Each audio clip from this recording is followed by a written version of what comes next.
하루를 여는 복된 새벽에 하나님께서 우리에게 주시는 귀한 말씀은 구약성경 욥기서 2장 1절에서 3절까지 되겠습니다. 온라인으로 동참하는 여러분도 다 함께 성경을 펴주시고 같이 말씀 속으로 들어가 보실까요? 또 하루는 하나님의 아들들이 와서 여호와 앞에 서고 사단도 그들 가운데 와서 여호와 앞에 서니 여호와께서 사단에게 이르시되 내가 어디서 왔느냐? 사단이 여호와께 대답하이르되 땅을 두루 돌아 여기저리 다녀왔나이다. 여호와께서 사단에게 이르시되 내가 내 종 욥을 유의하여 보았느냐? 그와 같이 온전하고 정직하여 하나님을 경외하며 악에서 떠난 자가 세상에 없느니라. 내가 나를 충동하여 까닭없이 그를 치게 하였어도 그가 여전히 자기의 온전함을 굳게 지켰느니라. 아멘. 욥기서 2장도 1장과 마찬가지로 천상 어전회의의 장면을 묘사해 주고 있습니다. 아주 엄숙한 분위기입니다. 하나님께서 이 사단에게 묻습니다. 예, 사단아, 너 어디 갔다 왔느냐? 이렇게 묻습니다. 모든 주도권이 누구에게 있죠? 하나님께 있는 것이죠. 주권자인 하나님이 사단에게 묻고 사단은 보고하는 그런 형식을 취합니다. 하나님께서 묻기를 내 종 욥을 유의하여 보았느냐? 네가 나를 부추겨서 나를 꼬들겨서 그를 해하려고 했지만 그는 여전히 자기의 온전함을 굳게 지켰다. 그렇게 말씀하십니다. 하나님이 욥을 신뢰하고 칭찬하고 높이 평가하신 것이지.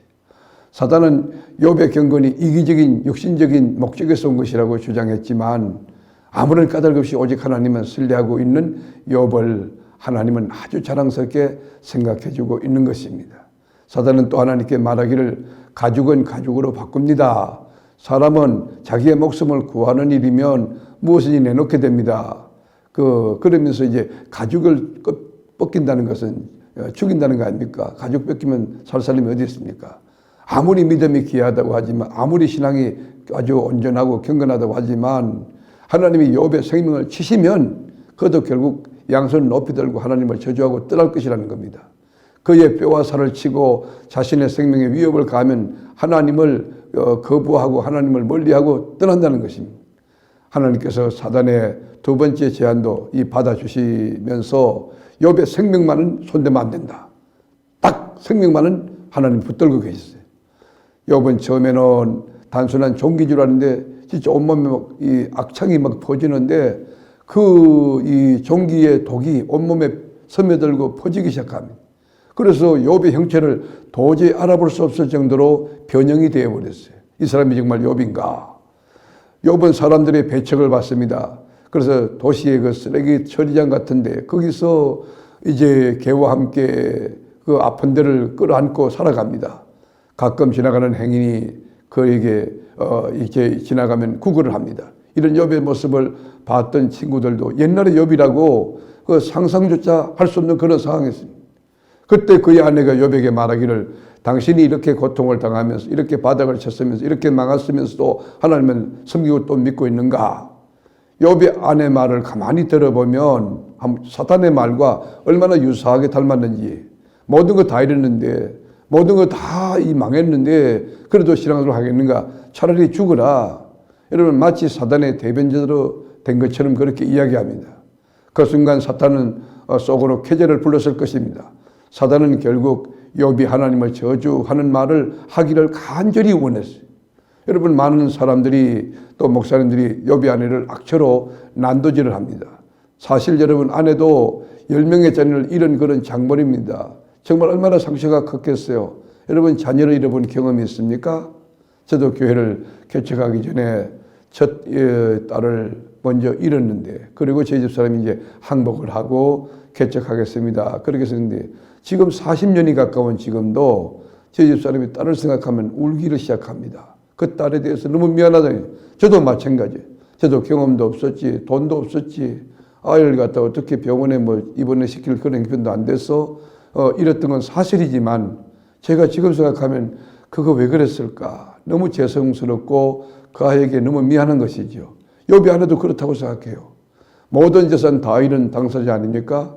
남편을 통해서 경제적인 안정이나 또 자부심, 또 울타리 배경이 다 사라진 거 아닙니까? 처참한 모습으로 쓰레기 더미에 앉아 있고, 그리고 쓰레기를 주워 먹는 그 남편이 자기 남편이라고 생각할 때 얼마나 가슴 아프겠습니까? 상황이 바뀔 그런 희망조차 없는 것이에요. 그래서 욥의 아내가 여보 차라리 당신을 이렇게 만든 하나님을 저주하고 목숨을 끊어요 라는 식으로 이야기한 것입니다. 아내들은 남편이 어려운 시련을 겪고 있을 때 우리가 말조심해야 된다는 것을 여기서 교훈을 해주는 것이죠.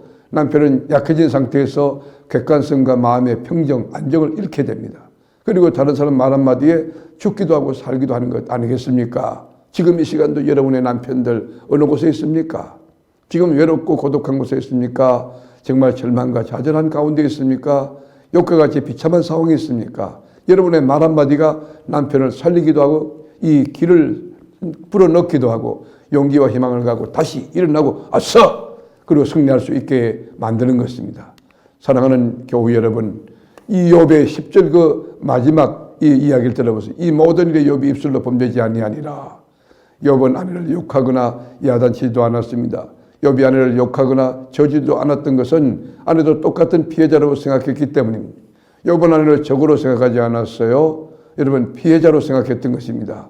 또 아내가 본심이 아니라고 이렇게 생각했습니다.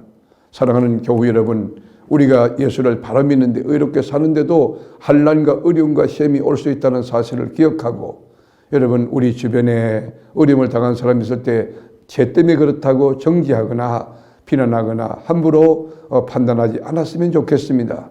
말씀을 하루 전에 복된 새벽에 참여한 여러분도 어려움을 당했다고 하면 의로운 여러분의 중심을 하나님이 아실 거예요. 정직하게 사는 여러분의 입장을 주님이 다 알고 계십니다. 용기를 가지고 하나님의 언약의 말씀을 붙들고 주님의 도우심과 간섭하심이 있을 때까지 주님을 바라보며 또 믿음 가지고 기도하며 또 주님을 찬송하며 욥이 입술로 범죄치 않았던 그 신앙을 우리가 본받아서 우리도 그렇게 살았으면 참 좋겠다고 생각합니다. 사랑하는 교우 여러분, 오늘 하루도 주님 안에서 승리하는 복된 역사의 길을 주님의 이름으로 축복합니다. 기도하겠습니다. 주님 고맙습니다. 우리 인생 짧게 살지만 환난과 시련, 예측 못할 여러 가지 사건을 당해도 욥과 같이 요지부동의 신앙을 가지고 어떤 상황도 입술로 범죄치 아니하는 참된 경건 그리고 참된 신앙을 우리에게 허락하여 주옵소서. 오늘도 넉넉히 승리케 하실 우리 주님을 찬양하며 나의 구주 내 사랑하는 예수님의 이름으로 기도드립니다. 아멘.